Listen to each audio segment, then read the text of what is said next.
Hey, this is Maginoni, and we went to Jack and Jill's Haunted Hill over the weekend. It's at a new location at 3401 West Greenway Road in Phoenix, Arizona. It's about a mile west of the I-17. What you're going to want to do is you're going to want to look for the Phoenix Indoor Kart Racing Building. The Jack and Jill Haunt is actually inside there. Uh, it's a really big building. There's like go-kart racing, there's arcades, there's like a place where you can eat and buy drinks. Overall, there's a lot of stuff to do inside there. Now, tickets are going to range from $25 to $35 depending upon when you go during the month. Obviously, the closer you get to Halloween, the more expensive it gets. When you buy your ticket, though, I would recommend going to their website because what you can do is you can actually schedule a time in which you want to go. So what's cool is you can say, I want to go in at, let's say, 9 o'clock. You're going to go in roughly around that time period, and you're going to be able to sit inside a building that's air conditioned, and that to me is like it's a perfect win because you don't have to stand outside in the heat. So that part is awesome. So highly recommend doing that.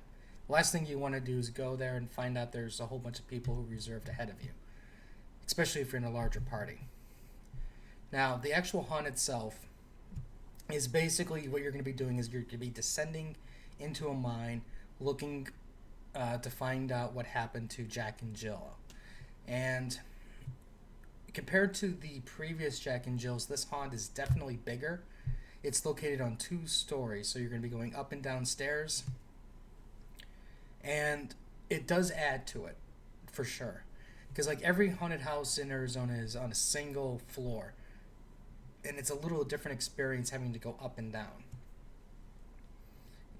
Like the other haunts in the past for Jack and Jill's, the very beginning is your descent into the Mineshaft. Now, for me, I would say, I really hate extended periods of time where you're in darkness. I understand that some people really get scared by it, but I don't get scared by the actual walking in the dark. I get frustrated mostly because the people in front of me, they don't walk fast enough, and I bump into the person in front of me, and eventually things go to a standstill, and then I just want to cut past them, and so for me, that's never a good time. What I will say though is there's actors inside there who did a really good job. They came up behind me, they were whispering stuff, and it's kind of like you had an attack on your senses from different angles type thing. So I thought that part was at least good. Maybe could have used a little bit more ambient sounds, maybe, but that's enough of the Mineshaft part. Once you get into the actual haunt itself, I don't want to ruin exactly what happens, but I will say this. There's 2 really cool things that they've done inside this haunt.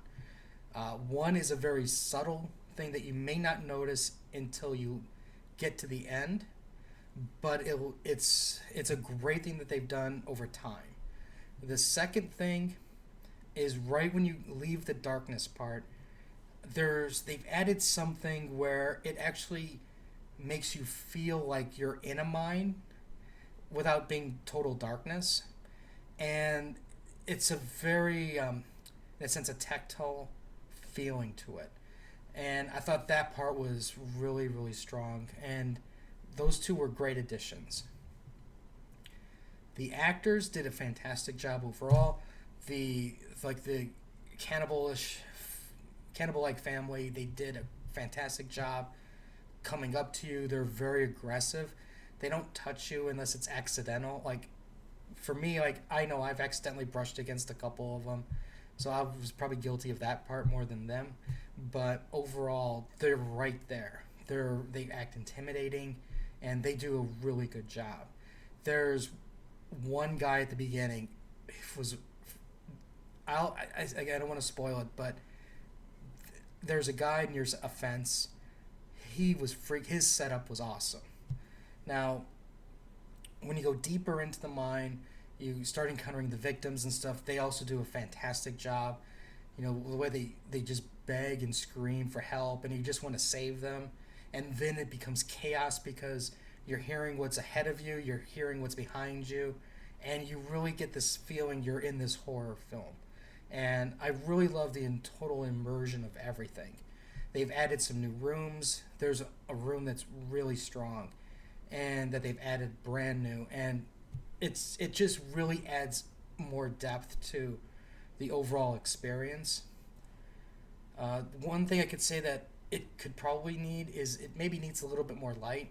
Like for an example, there's a part where you're still like there's like a mine. I mean, it's not a mine. There's like a well and there's like a building before you actually start to go to the true terror. In a way, part of me wishes like it's maybe a little bit more well lit so you can see things. Like maybe like a lantern or something like that. It doesn't have to be well like bright. Just some things so you can see like what's going on more around you. And it's not because I think that it's too dark necessarily. It's just because I want to appreciate the detail and my surroundings more. There's a lot of stuff that's going on that you just can't see very well. And the same thing that goes on inside. There's so much chaos at times that when you're trying to look at everything, maybe if it was like a dimly lit candle or like those fake candles that are just really light bulbs, something like that could just help illuminate key areas to help us see and appreciate some of the detail. Overall, I think this is one of those things where it's going to be a really polarizing haunt because it's very immersive, it's in your face, it's very aggressive, and I love that kind of a haunt. But I can see other people where it's like it could get a little too much for them because it's not necessarily like a safe haunt where it's like for an example, if I go through most haunts, I know that they can't touch me, so I never have that fear. But a haunt like this, because the actors are right there, and they really talk to you, they really get into your space, there is that thought: are they going to touch me? Are they going to grab me? Am I going to be a victim? So, this is one of those polarizing things. Overall, though, I still enjoy it. I love it. I think that this is an improvement over the previous Jack and Jill's. They've made great use of space, and I can't wait to see what they're going to do the next year. Overall, great job. A little bit more light, maybe a little bit slightly different masks here and there, or costumes. Other than that, great job. So if you have any questions, let me know. Like and share, and we'll have at least one more haunt for this year. So until next time.